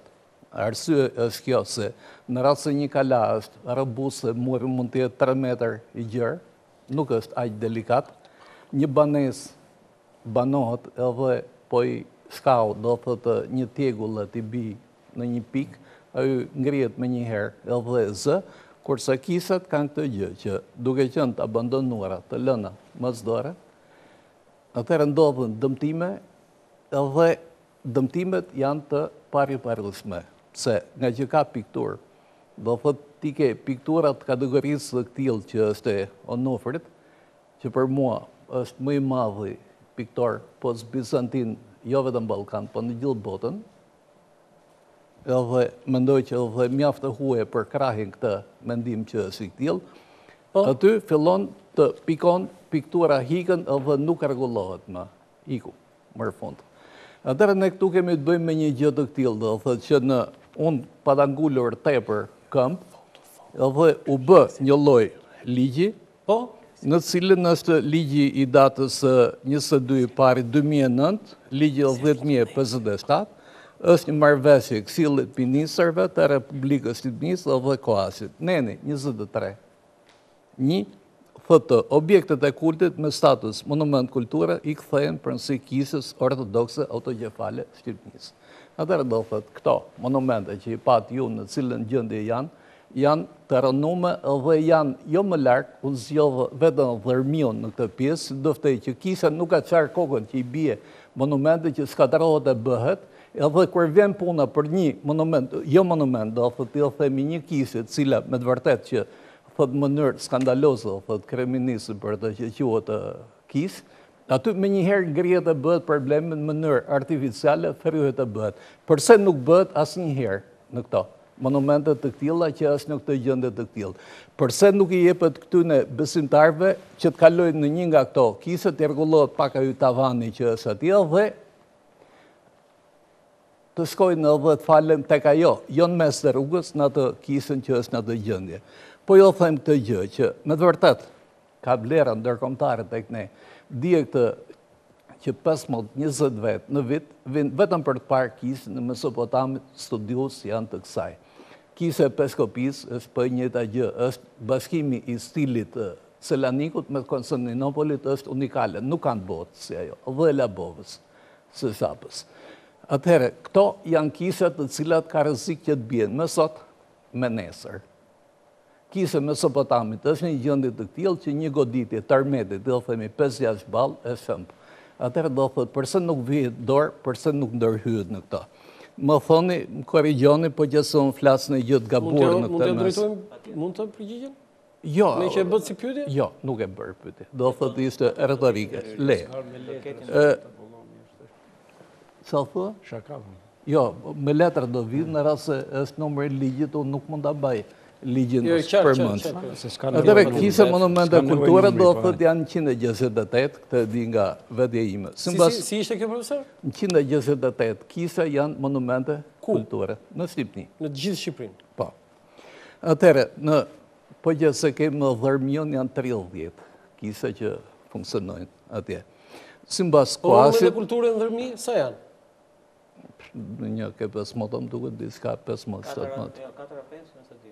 Jo, më tepër. Monumente Kategorisë parë. Monumente kulture. Kategorisë Do parë. thot më pyet e banesët apo jo, do thot monumente kulture. Monumente kulture. Ja 15.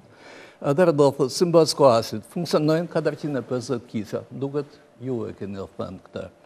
310 janë ndërtuar të reja, më thonë në rast se kam gabim, shifër është diku deri ke 200 milion euro. Këtë shifër më kanë thënë. Urna? Jo, nuk është dhënë ndonjë shifër e tillë, domethënë. Unë i kam nga burimet të brendshme tek juve. Ndërhyrjet, monumentet, pakosët dhe projekteve janë diku ke 4 milion. Do thot 50 herë më pak se sa janë tek këto kiset e reja. Më thoni një herë përse në Voskopoja. Voskopoja është ka 7 bazilika që janë nga 50 metër të gjata, ka kapacitet 12.000 vetë që mund të hynë në ato, ndërtohet një kisë e re, kur populata e qytetit është gjithëset 1.500 banorë. Përse duhet kjo që aty mund të farabuar mund të rehosin 12.000. Edhe një gjë tjetër, do thëjë këtë, në rast se tek neve, kisat janë të tipit bazilikal, janë të tipit kryqit brenda shkryuar, jashtë shkryuar, këto që janë modeli kisës Sën Katarinës që vinë nga Selaniku, se jo tip torte, se jo pane Di Angeli që është për Krishtlindjet, përse duhe marë e duhe bërë ajo? Përse duhe futur, përse duhe dërtuar një kisë e re në Voskopoj? Përse do thët nuk ndërhyet edhe nuk mbjërmbahet nga ana e kisës në lidhje me këto?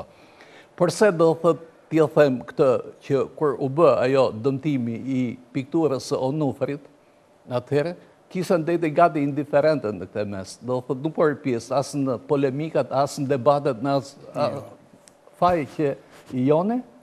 Jo, s'jeni sakt fare, prandaj habitëm. Dakord. Se nuk jam mis. Ka pas deklarate që nga momentet e para, kemi qenë ne që i kemi sensibilizuar monumentet. Edhe sensibilizimin e ka bërë aurontarët, cili do pas kjo dokumentacion. S'jeni sakt. Okej, mund. Aurontarë ka që shumë Atëre më do brapa. thët për mua, do thët kriot më taj për një loj përsybje, sigur do thët kjo që është trashëgimi, që është tamam, që ka vlera reale, e pata aty në dhërmi, që janë tavane me të vërtet bukur, nuk e di se ku kiste humbur një nga to diapozitivat, që është i piktëruar, ka jo kisa aty, e është gati të bjerit, të skatarohet të bëhet, ajo lihet të priset edhe të dëmtohet edhe të humbasi për gjithë një, merë dhe lyhet muri asaj që ka afreskët të shekullit të 10. Ta që mirë mbajnë e kam fjallë? Pa, ata do thëtë në rrasë se ka në personel atje. Do thëtë, unë shikoj një gjë të këtilë, që tek neve, ajo që është trashëgimi, që është, në shekullin e 5, nuk e di se kush është një nga këta shintorët që shetit në këto zonat, thëtë që Shqipëria, do thëtë Iliria që është në atë kohë, është nga do vëndet të cilët kanë përqafuar kristianizmin, thëtë në i kohë që slavët e ka për të tjerët fqinjët, edhe i grekët po i bëjnë rezistencë ati. Do thëtë, është një vënd që ka një tradit kristianë, do thëtë që ka të tërë ato kisët paleo-kristianë, që ka një piktur fantastike, që ka një mozaike shumë të bukura, e tëra kjo abandonohet, do thëtë në mënyrë të këtilë, që gati 100 herë më pak hargjohen për mirëmbajtjen e monumentet, të cilat janë të kisës, apo ja do thëtë, me qënë se në basë ligjit janë këthyrë kisës, monumente. Akoma s'janë këthyrë. Zotni, do thot ligji është. S'është implementuar. Atëherë, cili është, unë jam munduar në maksimum që të bëhet... Po do përgjigjem. Jo, më falni, do thot në këtë gjë ju më keni parë disa herë që ka marrë aty në Peskopat, do thot të kjuve, edhe jam munduar që të bëj këtë implementimin. Këtë ligjë që u vonë në fuqi, këtë ligjë ka qenë ngulmimi im, do thot nga që kam biseduar edhe me Krejt Peskopin, edhe me ministrat, edhe me Berisën, me zi u vu kjo gjë. Unë kam gulmuar gjatë tërë kohës se kiset i marri të gjërat të implementoj. Pengesa nuk ka qenë... Do të lexoni ligjin deri në fund atë nenin, ta lexoni deri në fund se ndërpret. Po ta jeni sakt në nenin 23 që cituat, do ta mbaroni atë. Dakor, e thoni ju se unë nuk e kam. Jo, e keni aty të shkruar prandaj. Po nuk e kam se një kaq kam marrë. Thotë që edhe ato gëzojnë statusin e monumentet dhe të trajtohen me statusin e monumentet të kulturës. Do të thotë që shteti i merr në mbrojtje. Dhe nuk është që ja japin kishës ortodokse tani në pronësi. Do thotë është janë me dy kujdestar. Është edhe instituti, është edhe kisa. Mërë në kohën e Enver Hoxhës, kjo funksionon në mënyrë perfekte. Njerëzit mundohesin që të hiknin në kisat, ata që punonin në institut tek neve, nga që i prisnin. Shumë mirë i stronin ushqime. Për të hangër, kisa funksionon të tamam në bazë të besimtarëve, në atë kohë që djetë që të arfën nga besimtarët kanë qenë super minimale dhe këtë të tjera. Atëre funksionon të kjo gjë. Pse? Se ishte edhe shteti, ishte edhe kisa, që dy bashkëpunonin edhe e bënin në këtë mes. Unë t'jo them, cilat janë, do thë, hajmë më thë mua, di se i ka fondet se i kishin institutin në atë kohë që kam qenë, 20.000 euro në vit, që bëhet me 20.000 për të gjithë monumentet e Shqipërisë, absolutisht asnjë bëhet. Kjo është fjala me vend që tha profesori, po nëse mund ta marrim dhe në fjalën që t'japim përgjigje, meqenëse jemi në këtë temë, mos dalim në një temë tjetër, pastaj, po meqenëse jemi ke monumentet, nëse mbarohet. Okej, atë do më lejonin e mod ndërhyj pastaj. Po patjetër profesorin, se kemi pse kjo si gjë, nuk është e jashtëzakonshme kjo. Të mbetemi ke çështja e monumenteve. Po. Profesori mori citimet aty, thotë që janë ndërtuar nga Kisha Ortodokse objekte të reja. Ishte e domosdoshme, e nevojshme për funksionimin liturgjik në Shqipëri që të restauroheshin e të rindërtoheshin kishat, të cilat një pjesë e mirë e tyre... Sollarasin e Voskopojës. Do dalë dhe aty. Të rindërtoheshin kishat në fshatra, qytete që s'kishte fare mbetur asnjë kish, dhe njerëzit kishin nevojë për të kryer shërbesat, për të kryer liturgjit, për të kryer pagëzimet e këto. Me radhë. Ishte e domosdoshme. Për këtë arsye, për shpejtësinë madje për të bërë këtë punë, fillimisht u porositën dhe u vendosën edhe kisha parafabrikat, që duke ditë shumë që nuk do rezistojnë dot, por për atë moment ishte domosdoshme që të kishte një vend ku njerëzit të futen, të falen, të kryejnë shërbesat. Jo, dakor, po atë që jemi në kushtet e emergjencës, do dalë aty. Por çfarë do të them me këtë? Çfarë po them? Po them që nevoja për kisha të reja ishte e domosdoshme dhe për të restauruar dhe për të rekonstruktuar kishat e vjetra, cilat ishin në gjendje katastrofale, vetëm kisha në ungjillizimit këtu në Tiranë, që përdori si palestër nga klubi atëre sportiv. Si pallat sporti. Jo pallat sporti, si palestër, ishte kthyer në kushte të mjerueshme. S'kishte as dysheme, s'kishte më, pikonte i gjitha këto. Dhe ishte kjo prezantimi jonë i kishës katedrale që kemi pasur. Po falë Zotit që kryepiskopi nëpërmjet reputacionit të tij, edhe kisha daneze ka dhënë kontributin e parë për të restauruar kishën e ungjillizimit. Ja dhënë $300.000 në atë kohë për të restauruar kishën e ungjillizimit. Dhe këto fonde që janë siguruar gjatë gjithë këtyre vite, pra gjatë themi 150 kisha o 360 kisha gjithsej të ndërtuara, të ri restauruar ose ri ndërtuara, janë mbledhur me aq mund edhe me aq përpjekje nga ana e kishës të kryepiskopit kryesisht, sa që nuk ka qenë as pak e lehtë. Dhe gjithashtu Kisha Ortodokse ka një kontribut të jashtëzakonshëm që nuk krahasohet 100% me kontributin që ka dhënë shteti shqiptar për monumentet. Sepse nëse profesori përmendi 40.000 euro në vit që janë dhënë për monumentet, Kisha Ortodokse 40.000 euro ka harxuar vetëm për një mini objekt, sepse kosto e tyre është shumë e lartë.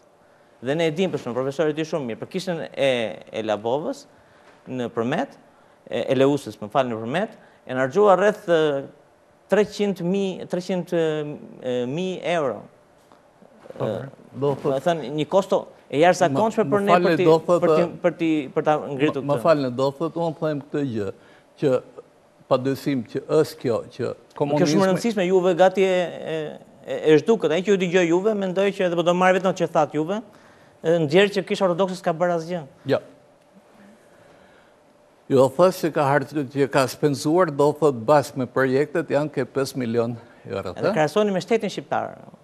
Absolutisht, do thëtë ka dhënë... Jo, më tepër. Më tepër ka dhënë, sa këto. Po do thëtë, nuk është i ka dhënë vetë, për shembull.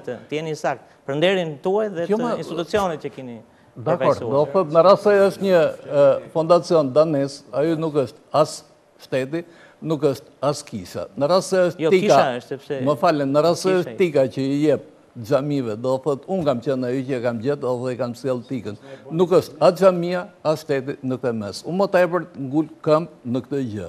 Do thot, janë harxuar 5 milion dhe keni harxuar shumë më tepër se shteti. edhe në atë kohë e komunizmit harxhoi shumë më tepër nga kishja se harxhoi nga ana e shtetit. Po vetëm këtu ka një gjë të tillë që në rast se Berat ta zënë, do thotë duke di sa ka 20-30 kishë të cilat janë akoma funksionale, përse duhet ndërtuar një kishë e re, kurse me ato lek që ishin të asaja, mund të rregullohesin fare bukur ato të vjetra. Përse në Voskopoj, në cilën ka 7 bazilika që njëra nga ato është 100 metra, 80 metra e gjatë, përse në Voskopoj duhet ndërtuar një tjetër e re. Mua më duket, jo thash edhe një herë këtë gjë, modeli që vjen, që është futur në Shqipëni, është një model do thot komplet grek, kisha Shën Katarinës Selanik që s'ka të bëj fare me arkitekturën, me këto duke prisur komplet peizazhin. Atëherë, krijohet ideja e këtillë që kjo tjetra le shkoj, le të rënohet, atëherë hajde të fusim gjëra. Po përsërisni që të jap edhe un përgjigje. Po thoni për çështjen e që është ndërtuar një katedrale në Berat. E meriton të Beratit kishte një katedrale, sepse i mungonte. Kishte një katedrale në Koricë 3 herë më madhe se kjo. Jo, s'është 3 herë më madhe. 2 herë. Dakor. Edhe nuk e ka prestigjin që ka kjo katedrale e re. Se? Po nuk e ka, sepse po ja, pikërisht dolëm ke prestigji. Do thotë jo thoni këtë gjë që kisha fillon që nga momentin që nga 91 si ju caktoja në Latësi, me atë fillon kisha shqiptar, po fillon e me Fanolën, e fillon me tjerët që kanë qenë. Po s'ka lidhje kjo që të po flasim. Po ka të bëjmë me këtë gjë se... Kjo është vazhdimësi, ne s'dorim vetëm me kishat e vjetra. Jo, nuk është vazhdimësi. Në Shqipni, ju futët do thot një arkitektur që nuk ka të bëjë fare me arkitektur tradicionale që ka qenë. Edhe këtu, unë jam specialist, po jeni gabim edhe këtu. Jeni gabim. Unë jam gabim? Po jeni Po gabim. të paktën të gjë mund ta di një sik më mirë se ju. Po jo, se mund të bëjmë edhe debat edhe këtu. Për aq sa mund të flas unë, nuk marr përsipër që t'ju. Kisha Shën Katarinës është ai modeli që është marrë nga Selaniku. Ku është zbatuar ajo? Në Korçë, në Berat, në kudo. Juve nuk ju pëlqen ajo Korçës? Ajo është një model bizantin. Nuk ka të bëj. Është një model bizantin për ta krahasosh. Por në i përmas katedrale.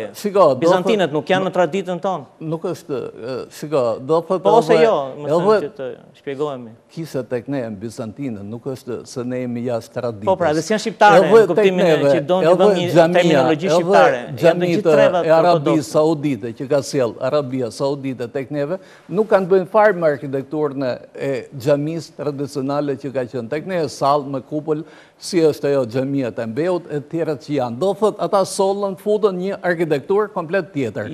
Atëherë përse futet një arkitekturë që nuk është tradicionale? Po mirë, katedralen si duhet ta ndërtonin në Tiranë për shembull? Cilën? Si duhet ta ndërtonin katedralen në Tiranë? Si ta ndërtonin katedralen? Sipas mendimit tuaj. Do thot nuk e di, ky është një debat që do hante tepër. Prandaj edhe ju nuk duhet të futeni kaq shumë në këtë. Ju e keni katedralen në Tiranë, po t'ishte për mua të mpysë, mere modelin e asaj të kishës së Labovës, Shabës, se nuk kanë botë si ajo, edhe ndërtoja atë... E ta bëjmë katedrale atë? Ta bëjmë atë katedrale në qytetit. Nuk është muhabeti... Po jo është muhabeti, sepse ju e hapët këtë çështje dhe ne duhet të pozicionohemi. Biseda ime është kjo gjë, që janë shpenzuar fondet pa masa për ndërtuar edhe në ato vende ku nuk kishin nevojë që të ndërtohej, edhe në të njëjtën kohë janë braktisë mëshirën e fatit ato. E pat aty në Vërmi. Ku e keni guximin, do thotë kisha të ngrihet të flasi për atë që është për mua garazhesh, me të vërtetë ajo me atë soletën e betonit, edhe të lërë të skatrohen këto të tjera që kanë qenë që i pat, do thot një 3-4. S'do i lëm, edhe këtë garazhin s'do i lëm. Orë zotni, do thot... Edhe këtë që ju e thoni garazh, nuk do i lëm, edhe një kry që kemi atje, edhe një faltore të vogël, edhe ato s'do i lëm të prishin njeri. Po ato, do t'i lini ato të shëmbën? Po janë shëmbër, më janë 2 nuk do t'i lëm, më falë. Janë shëmbër. Më falë, nuk do t'i lëm t'i prishin njeri. Nëse dikush mendon do thot në rasti i pris natyra, i ka pris zoti, po t'i prisi njeriu atëherë kjo gjë. Meqense si pëlqen nga ana estetike ose stilistike, t'i prishi sepse me idenë që do ndërtoj një kishë tjetër shteti ose dikush tjetër, shumë gabim. Është ndërhyrje direkte. Unë jam komplet kundër asaj që ka bërë Inuku atje. Po mi që e thatë se kemi 2 orë këtu. Nuk është ky problemi. Problemi do thot për mua ka të bëjë kjo gjë. Tema është kisha e Dërmiut, nuk është monumentet. Atëherë do thot në Dërmi. Sillim dhe ne specialistin, ju debatonte për monumentet. Në Dërmi, ju keni do thot objekte që mund t'jenë shumë interesante, që kanë një vlerë tradicionale, ju dini që sa me vjetër tjetë një kishë, aq më tepër vlera spirituale ka ai objekti. Ju i lini që skatërojnë këto dhe nuk ju bëhet vonë fare për këto objekte që skatërojnë, po vetëm për vjen puna për një... Shprehni shumë gabim. Se? Po, sepse jo s'na bëhet vonë, na bëhet shumë vonë më shumë se juve. Sepse është thesari i ynë, është identiteti ortodoks, i kishës ortodokse. Në rast se vjen puna që keni harxuar 100 herë. Juve pozicionoheni pa argumente. Ju përmendi vetëm Beratni, përmendi dhe Voskopojën. Nuk ka kishë të re në Voskopojë. Do tjetër të kush është kishë e re në Voskopojë? Jo, kush është kishë e re në Voskopojë? Më duket e Shënkollit, nuk e di do thotë është. Se kemi ndërtuar ne. Po unë se kam ndërtuar. Jo, se kemi ndërtuar ne, nuk di kishë të re. Edhe në qoftë se kishë modeste në i parakisi vogël, jo, është kishë një 15 ka ndërtuar vetë njerëzit dhe besimtarët. Jo, nuk kemi ndërtuar ne. Të gjithë shërbimet bëhen dhe në qoftë se merrni dy raste, për të ngritur një alibi që kemi ndërtuar kisha të reja aty ku s'ka qenë nevoja. Me Malijaj, do të sa ka banor, ka gjithsej një 1800. Po s'ka kisha të tjera, s'ka fare kisha. Në Malijaj nuk ka popullsi kristiane, ka ndërtuar një kishë mund të ketë 800 popullsi kristiane. 800 vetë, në Malijaj. Ndoshta nuk është majoranca, po ka besimtarë. Po si më në do thëtë ju e keni kisën për 800 vetë, po pse ka kisha, po të një debatin, Zoti Apollon. A nuk ja vlente që të rregullohen po të him të debati, po të hym të debati, që s'ka pasur dikur kish, ose s'ka pasur dikur xhami, edhe pse sot ka, kjo kam frikë se nuk na drejton diku.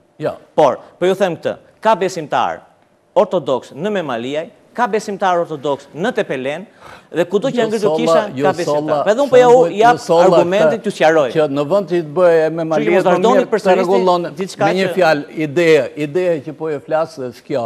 Juve lejon, do thotë ngrinë e bën një problem për një kisë me salet betoni, edhe e bënin ndërkombëtar, në moment që juve ju dofteva dy kisa që ju kanë rëzuar, që kanë rënë ato kisat, i patë njërën bës tjetërës, ato tjetërën që po hikën tavani. Edhe përmendët kishte Mesopotamit. Kemi ndërhyrë neve atje, që është bërë restaurimi parë, dhe sot ka filluar përsëri marrë leja përfundimisht për ndërhyrjen e dytë në kishën Mesopotamit, nga kisha ortodokse. Dhe jo nga shteti, i cili duhet kishte më tepër kurajo për të dhënë më tepër para. Kështu që argumentat që ngrini juve nuk qëndrojnë. Po nuk qëndrojnë dhe juve modifikoni qëndrimet. Modifikoni qëndrimet. Jo, do thët argumenti im është ky, që ju bëni problem, diçka që nuk është fare problem. Por do ta bëjmë, në kohë që juve kemi të drejtën ta bëjmë. Atëherë juve kapeni, doni, është dëshira juaj që të bëni problem një gjë që nuk është problem. Jo, ke gabim. Atëherë ta ndërkombëtarizonit, kaloj e të thot Greqia për neve që ne jemi se gjihadistë. Shprehni totalisht gabim. Nuk e përmenda unë atë fjalë. Por shprehni totalisht gabim. Ne do të protestojmë, edhe do të ngrejmë zërin fuqishëm, qoftë edhe për një kryq, i cili ndodhet diku, dhe dikush mendon që mund ta rrëzojë atë kështu, pa pyetur askënd. Atëherë do thotë ju protestoni po e shëmbi dikush, po njëkohësisht po që se shëmbet vetë nga natyra ose nga dora e Zotit, le të hiqë. Kush e thaktë? Po ju po e thonë. Jo, se kam thënë, e thatë ju. Po, mund t'ju them një detaj të vogël. Mos vendosni fjalë. Deri më sot, kisha ortodokse, sepse shifra nuk që e sa, ka harxuar afro 10 milion euro për restaurimet. Dhe ka restauruar në bashkëpunim me Institutin e Monumenteve të Kulturës. Ke botimi juaj ka më të shifrë. Pritani, unë të them shifra përgjithshme. Ke botimi juaj është arkitekti që Genç Stratosberg thot në artikullin e vetë, në artikull 70 vjet përpara. Po që se ju e ribotoni, do thot 2 ditë para ato 7 vjetëve mundet. Po është afro 10 milion, po nuk është problemi ati. Janë mbi 60 nga këto 160 monumente kulture, mbi 60 janë restauruar tashmë nga kisha. Në mënyrë të plot ose të pjeshme. Cila? Unë nuk i kam listën këtu. Janë manastire dhe kisha. 17 nuk janë. Jo, janë 60. 17 janë, do thëtë leni, do thëtë ato 60. Dhe neve i kemi të publikuara me foto, me të gjitha, me preventiva, si mos kundërshtojmë gjëra që u restaurua nga shteti, nga Instituti i Monumenteve, është një vepër e lavdërueshme në Karavastar. Cila?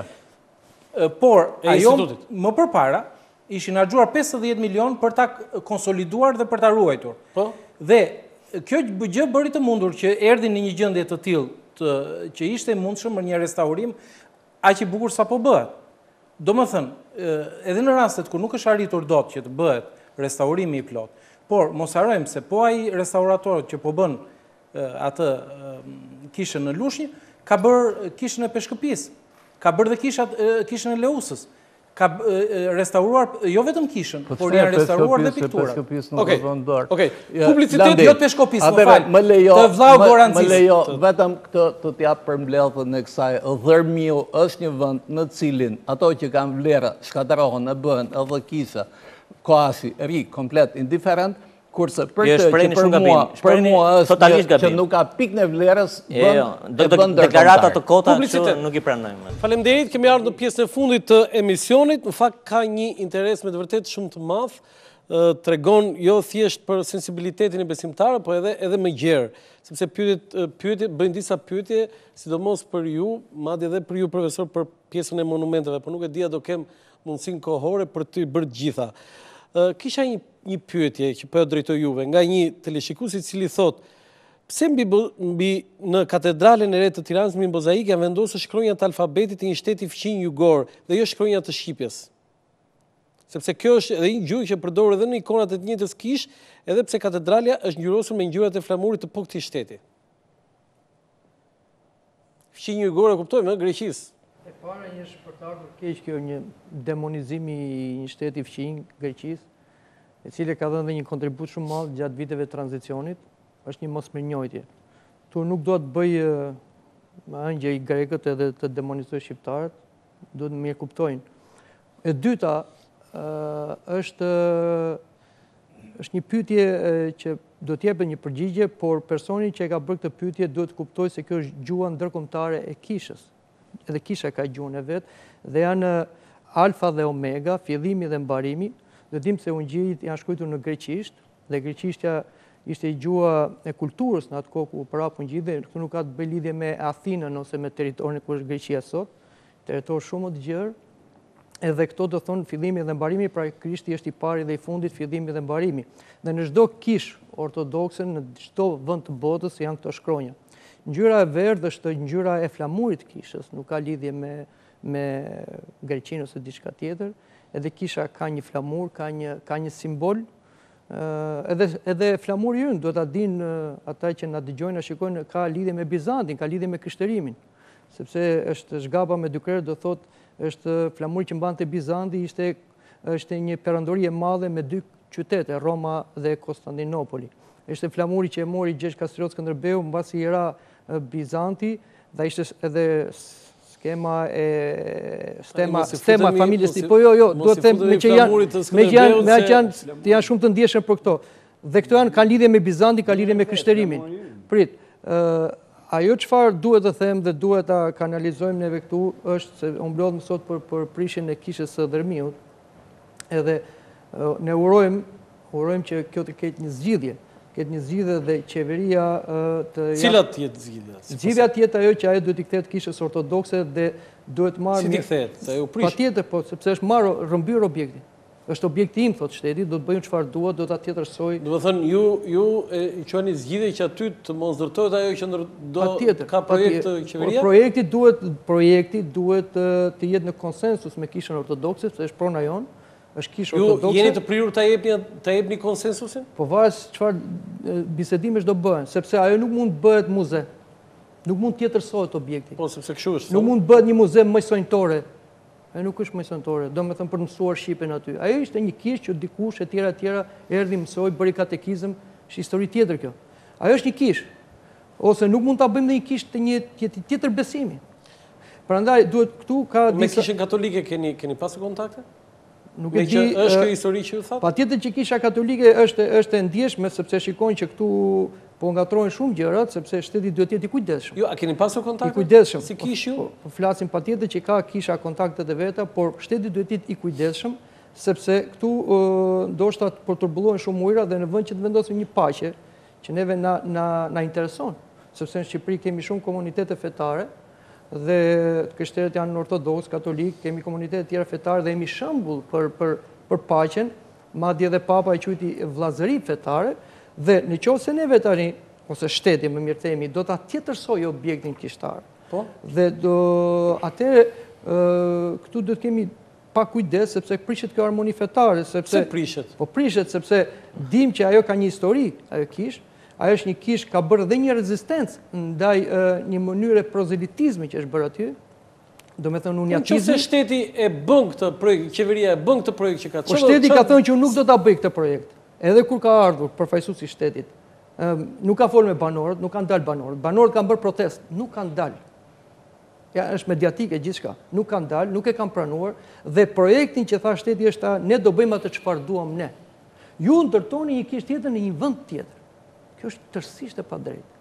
Si mund tjetërsosh ti vendin e shenjtë? Jo, në qoftë se qeveria do ta bëj këtë projekt. Në qoftë se do ta bëj, thamë që do bëj kish, po nuk mund të bëj ajo kish, sepse kisha ka një bekim. Nuk mund të bëj shteti kish. Çfarë do bëni ju si kishë ortodokse në qoftë se qeveria? Kisha ortodokse do pranoj atë që ajo i kthehet prap kishës, sepse tani është e uzurpuar, dhe i kthehet kishës të bjen në konses shteti me kishën për të bërë një vepër monumentale, në qoftë se aty ka një person që ka kontribuar për të mirën Nil Katalani, ka kontribuar shumë mirë. Kisha shumë dakord që aty ngrihet monument dhe të nderohet ky njeri dhe të jetë një vend muze, të jetë një vend pelegrinazhi e gjitha, por kjo nuk mund të tjetërsohet. Kjo nuk mund bëhet objekt që nuk është më objekt kulti, aq më tepër një objekt kulti i një besimi tjetër. Prandaj këtu duhet pasur shumë kujdes se janë gjëra shumë të ndjeshme. Dhe ne kemi një harmoni fetare dhe ju do dini se këtu do bëhet një takim për këtë harmoni fetare, tash si do vej kisha në këtë takim? Si do vej? Sepse nuk është vetëm ky rast. E ke fjalën për aktivitetin që pritet në ditët. Patjetër për këtë aktivitet. Do jetë pyesja ju për aktivitetin. Po jo, do them, do ta mbaroj, sepse nuk është vetëm kisha e Dërmiut që është prishur. Ne kemi edhe kishën e Shërmërisë në Përmet. Pavarësisht se këtu u krye një akt ligjor, por mënyra se si u krye, sakrilegji që u bë, të merren ikona, të merret kryqit, të merret ungjillit, karkohet me makinë e plerave të qytetit. Domethënë një mungesë respekti total. Një tjetër, u prish muri rrethues i katedrales. Me një ide për të bërë diçka një lulishte. Por si u prish? Pare në konsensus me kishën ortodokse. Do dini se ajo kishë katedrale është një kishë historike, sepse jo vetëm që është një katedrale, po aty u mblodhën nga gjithë bota e krishterë. Erdhi patriarku ekumenik, edhe patriark nga të tjera patriarkana, dhe është një vend historik, një moment historik që s'ka ndodhur ndonjëherë në Shqipëri. Dhe ti tani këtë moment historik, këtë vend historik ta tjetërsot se si do ti, kurse shtëpinë e gjetheve që kemi aty përballë e restauruan murin, nuk e prishën, kurse kangjillat e katedrales i prishën pa konsensusin e kishës ortodokse. Pra, shikojmë disa raste që shteti vepron në mënyrë arbitrare. Një pyetje për ju, zoti Dhima, afresku në katedralen ortodokse në Tiranë ka një pikturë ku tregon kryepeshkop Anastasin si Jezu Krishti i zbritur nga qielli për t'i dhuruar një fëmijë kullën me kryqin. Kjo ikon është në kundërshtim me çdo traditë dhe parim ortodokse që nuk lejon asesi të pikturohen askush një ikon si shenjtor përpara vdekjes. Pyetja është, mos në këtë rast kemi krijimin e kultit të individit në errësinë e tij Janullatos? Pse është bërë një pikturë e tillë në katedrale? Në fakt për këtë ka shkruar edhe gazeta sot. Arben Llalla është ai që pyet, historian dhe publicist nga Elbasani, që jeton në Teto dhe në Selanik. Po kjo në fakt ka qenë pjesë e medias online, besoj e ke ndjekur mbasdite sot në gazetën Kjo fjala kulti individit më duket çiksi unë perifrazova dhe ndoshta kora të tjera, por jap një sqarim. Po në katedrale nuk ndodhet një pikturë. Nuk ndodhet? Nuk ndodhet. Kishëza e vogël që është në krah, ka disa piktura që janë më të lirshme në mënyrën e interpretimit. Dhe është një afres shumë i bukur, i cili është bërë nga një piktor shumë i zoti. Por, ka një gjë. Nuk është e vërtet që nuk është këtitori ose dhurusi i kishës. Për këtë bëhet fjalë. E di shumë çfarë bëhet. Lutem regjia mund na e kuadroj në të pikturën që bëhet mund të shikosh në kishat e vjetra që vendoset një person i cili dhuron kishën.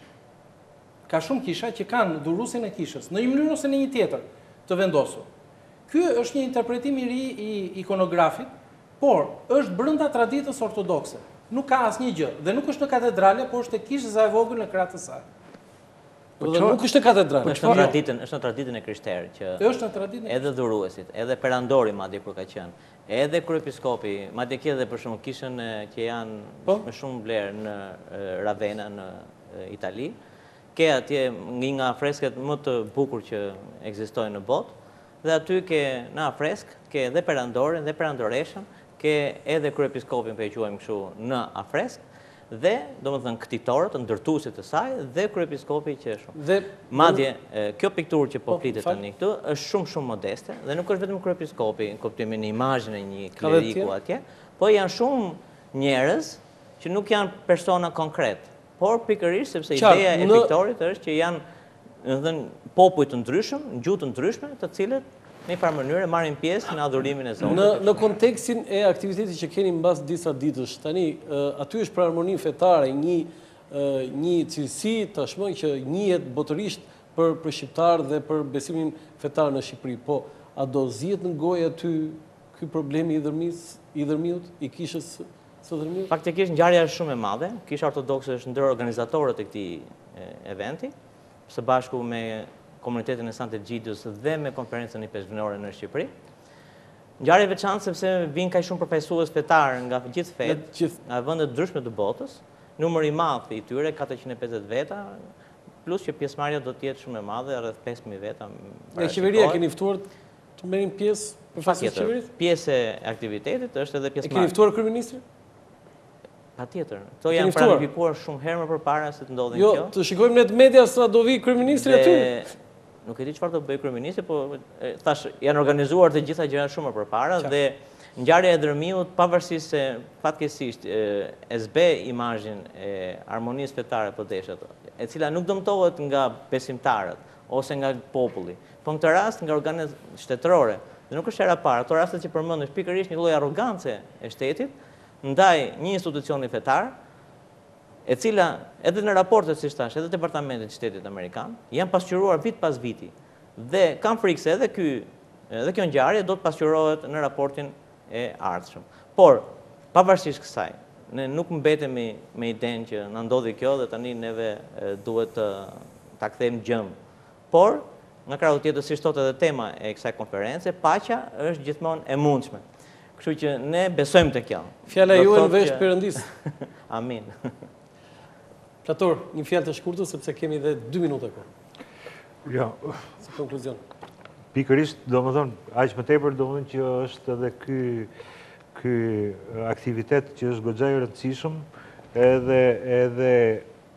edhe motivi apo mesazhi që duhet japet nga ky emision është pikërisht kjo.